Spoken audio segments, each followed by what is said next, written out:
Well, thank you, Baroness, and good to see everybody. I was privileged to be here last year for the first ARC conference, and delighted to be here for this second one.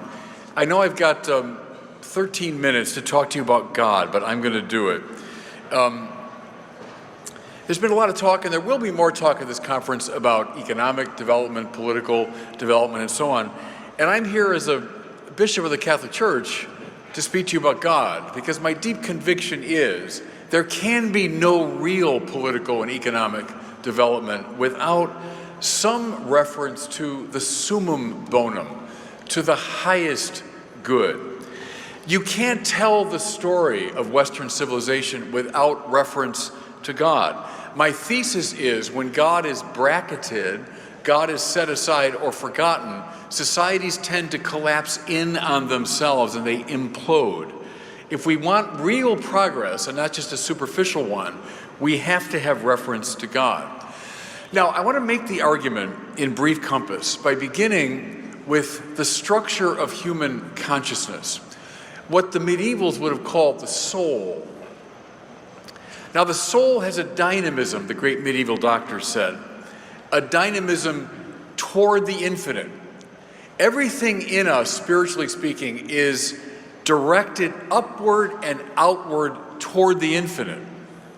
When that is frustrated, trouble ensues. I'll give you a great image for that. Look in Dante's Divine Comedy. Satan is not dwelling amidst flames. He's rather stuck in ice. In Dante's great image, Satan has these mighty wings. He was once an angel, and the wings are flapping because they're meant to fly, but he's stuck in the ice of his own self-regard and resentment. What's the result? The flapping of the wings over the ice just makes the environment of hell colder. Now, can I suggest to you, that's a terrific image for a culture that's collapsed in upon itself. Meant to fly upward and outward toward the infinite, but now stuck in the ice of its own self-regard. Now, I mentioned for the medievals, the soul has a dynamism. Look at it first in terms of the mind. Our minds seek the truth. They seek true things, and they find it. Think of the magnificent achievements of modern science. Think of all the achievements of philosophy. The mind seeks the truth. But it's satisfied only very briefly. Once it knows a particular truth, 10 more questions arise. And it seeks more and more and more. When it answers those 10 questions, 100 more questions arise. Thomas Aquinas referred to the mind as the intellectus agens, the active intellect, seeking more, more, more. Because finally, Aquinas argues, what the mind wants is not any particular truth or even a collectivity of particular truths. What the mind wants is truth itself. It wants the truth in its unconditioned form. Same thing with the will. The will seeks the good, and it finds it in great moral acts and great acts of justice. So we're talking a lot about politics and social arrangements. As we achieve particular acts of justice, the will is satisfied, briefly, because it wants more justice. It wants greater justice. It wants a higher good. And it seeks it and finds it and then wants more because finally the will is oriented not to a particular good, but to goodness itself. Same is true of the soul's desire for beauty, everybody. We want beauty, we seek it, we rejoice when we find it, we want to create it. And for a short time, the soul is satisfied by these achievements. But then it wants more beauty. Deeper beauty, higher beauty. Because finally what it wants is beauty in its unconditioned form, the beautiful itself. Go right back to ancient philosophy. Go back to Plato's Symposium and the great speech in that document by Diotima. And she says, look how we're beguiled by a beautiful face or a beautiful figure or person. But then she says, by this inevitable outward impulse, we seek higher and higher forms of beauty until, she says, finally, we turn to the open sea of the beautiful itself. That's Plato. You find the same thing in the Bible. Only in God will my soul be at rest. You find the same thing in St. Augustine. Lord, you've made us for yourself. Therefore, our heart is restless until it rests in you. That's the dynamism I'm talking about. It's an orientation of the soul, of our deepest spiritual energies, upward and outward toward God. Now, two things follow from this. I'm going to formulate one in a negative way, the second in a more positive way, especially in regard to our topic of government and society. Here's the first thing. When you have a keen sense of the infinite unconditioned good, a keen sense of unconditioned justice, a keen sense of God, then everything in this world, all of our accomplishments, are under God's judgment. They're under the criterion established by God. You know something extraordinary, everybody, in the Bible? Compare it here to almost any other ancient literature. There's a tendency in almost all the other ancient cultures to apatheicize the political, to turn political leaders and rulers into gods. Look, even in ancient Rome, Julius Caesar becomes Divus Caesar, the sacred Caesar.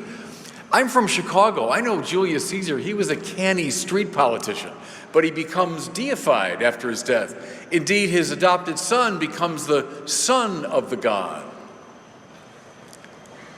Then there's the Bible. The Bible does the opposite of apatheicizing political leaders. The Bible does the opposite of deifying political arrangements. Rather, with unrelenting moral clarity, it points out the flaws and failures of its political leaders. Think of all the rogues gallery of the kings of Israel, including the greatest king of Israel, David, who is frankly presented as a murderer and an adulterer. Everything and everybody is under the judgment of God. I think it's wonderful in my country, we have the Pledge of Allegiance, and it includes the line, one nation under God, indivisible, with liberty and justice for all.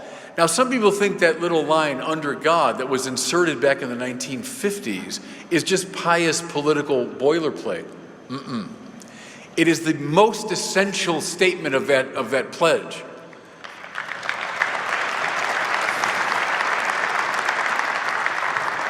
It's true, because if we're not a nation under God, then we become self-regarding, and we can tend to open the door to different forms of totalitarianism. Thank God that we're under God's judgment, lest we become politically dangerous. Okay? That's a more negative way to formulate the principle. Let me do it positively now. When you have a keen awareness of the infinite unconditioned good, it spurs you on to ever greater accomplishments of justice. It spurs you on to ever greater accomplishments of beauty, ever greater accomplishments of science and truth. Think of this holy longing for God as like the irritant in the oyster around which the pearl is created. Because we know that nothing in this world ever reaches to the unconditioned, we keep pressing upward, onward, more. If anyone here was educated by the Jesuits, you know about Ignatius of Loyola's spiritual principle that he called semper maior. Always greater, always greater, always more. What spurs us on to greater and greater acts of justice? Precisely our belief in God. Precisely a keen sense of God. You know, I just find rather fascinating, look in our cultural history. Copernicus, Newton, Descartes, Aquinas, Bach, Mozart, Gandhi, Teresa of Calcutta, Dante, T.S. Eliot, Georges Lemaitre, people, you know, with achievements in all these different areas of human endeavor. What do they have in common? A very keen and lively sense of God, because it spurs you on upward. Let me give you a biblical image as I draw this to a close. First book of Kings, that great story of Elijah and the priests of Baal. Remember, they're up on Mount Carmel, and there's like a duel going on. Elijah says, erect altars to your gods, and you call upon them. I'll erect an altar to God, and we'll see who answers. And so the priests of Baal set up the altars, and they cajole, and they beg, and they dance, and there's no answer. No fire falls. And finally, at the limit of it, they begin to cut themselves and bleed as they dance around the altars, but no fire falls. What that is, everybody, is the biblical image of idolatry. When we make something in this world absolute, what happens is we turn in destructively upon ourselves. All the energies that are meant to press us outward toward the infinite are now turned against ourselves. The cutting and bleeding of the priests of Baal is a symbol of a culture caught in an idolatrous rhythm. Think of it as Dante's Satan stuck in the ice.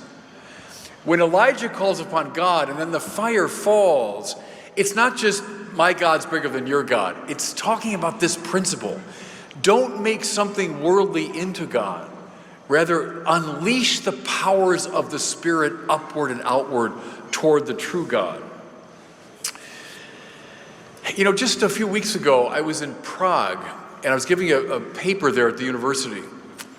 And I'd never been to Prague before. And I told the people, honestly, though I've lived in Paris, I've lived in Rome for part of my life, I've been all over Europe. I said, I think Prague is the most beautiful city I've seen in Europe. Czech, thank you. But I said to the people, what struck me was, and this is true in the painting and the sculpture and especially the architecture, what's behind it but the Christian faith? What was animating all of this rich aesthetic production was precisely a keen sense of God. And they told me again and again when I was there, the faith has been knocked out of the people by communism. That even the grandparents of young kids today don't have the faith. And what's happened, of course, is a tremendous drying up of the cultural aesthetic energies of the people. I'm not surprised. Unleash the human spirit, and you do it in relation to God. Don't believe the modern lie that somehow belief in God chains the spirit. The opposite is true. It's belief in God.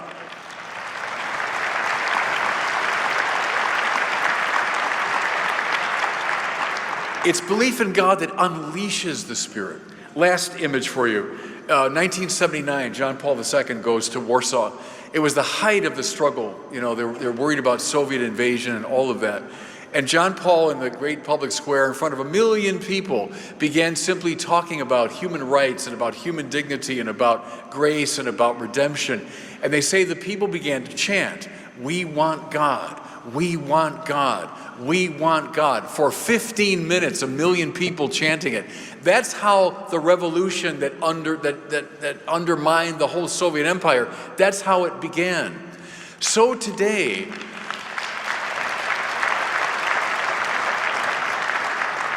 as I do a lot of work in evangelization, and yes, we know the statistics in the West about the decline of religion, and it's all true. I mean, we have to pay attention to all that. But what I see very much in my own work, especially in young people in the West, is that same cry. We want God. We want God. We want God. Because they're sensing that's the key, not only to their personal flourishing, but to the flourishing of our society. God bless you all. Thanks for listening today.